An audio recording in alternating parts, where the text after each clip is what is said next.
A un peth mi'n casau wedi Nadolig, na wy'n byw mewn tŷ a mae'n ystafell fyw i ar y llawr canol o dri.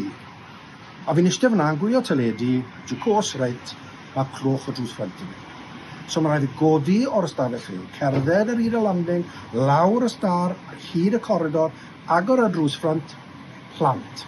We wish you a Merry Christmas, we wish... Os chi moyn arian, canwch garol teidi.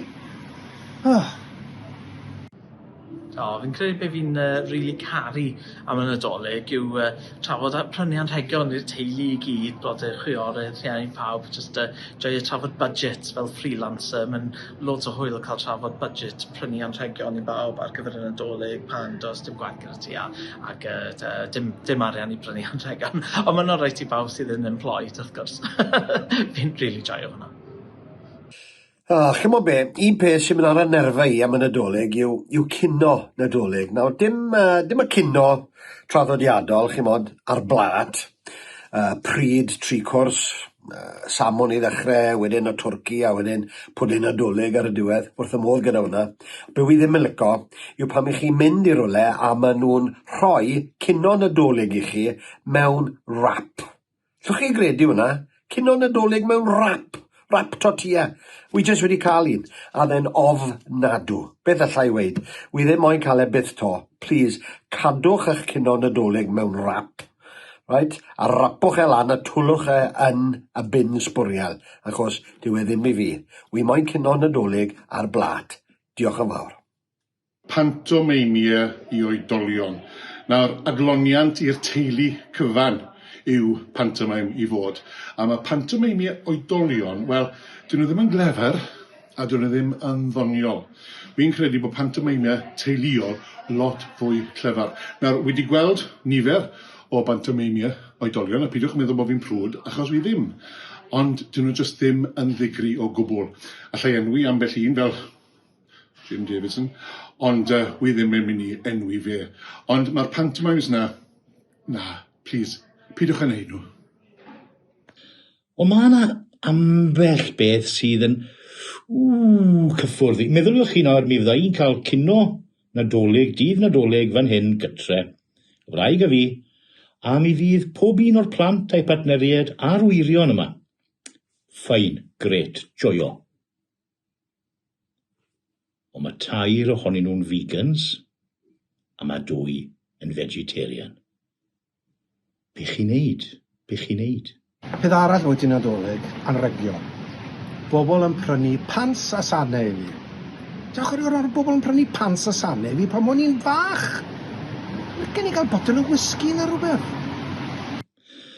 Peth arall sy'n mynd ar y nerfs i ydy pobl sy'n ffaffian amser Dolig. Bydden nhw ddim yn meddwl am, wel, strwa bwyd fel arfer trwy'r flwyddyn. Ond dydd Dolig, mae rai nhw drio rhywbeth gwahanol. Dwi ddim yn foi sy'n lico sprouts, gweud y gwir, fi'n casau nhw. Ond llynedd, mi ges i'n berswado i drial 2 neu 2. Ond chi'n gwybod beth? Oedd y sprouts wedi cael ei goginio gyda marmite arnyn nhw. Marmite ar sprouts. Peth arall fi ddim yn licio yw'r Americaneiddio y Nadolig yma. Meddyliwch chi am y peth siŵr o fod, y peth gweitha. Elf on the Shelf. O America, dath y syniad bod na ryw gorach bach yn neud yn siŵr bod plant yn bihafio, ac os nag o'n nhw, bydden nhw'n gweud wrth Sion Corn. Cod Nadolig. Chi'n cael coeden ffres a chi'n straffaglu gael yn y car i ddod o fe gytre ydych chi. A mae nodwyddau dros y car i gyd. Chi'n cyrraedd y tŷ, wedyn chi'n mynd â fe mewn i'r tŷ, nodwyddau yn bobman. A wedyn mae fe lan, mae fe'n gwynto'n neis iawn. Ond pryd chi'n tynnu fe lawr, mae'n nodwyddau dros y tŷ i gyd. A maen nhw'n para trwy'r flwyddyn. I chi'n demsil ar nhw, a chi'n cael pôn yn eich trod yn ganol yr haf achos y goeden Nadolig. Tro diwetha i fi brynu goeden Nadolig ffres neu un iawn fel petai. Nath y boi ofyn i fi, chi'n mi roi e lan eich hunan. A os i na, wi'n mi roi e lan yn y room front.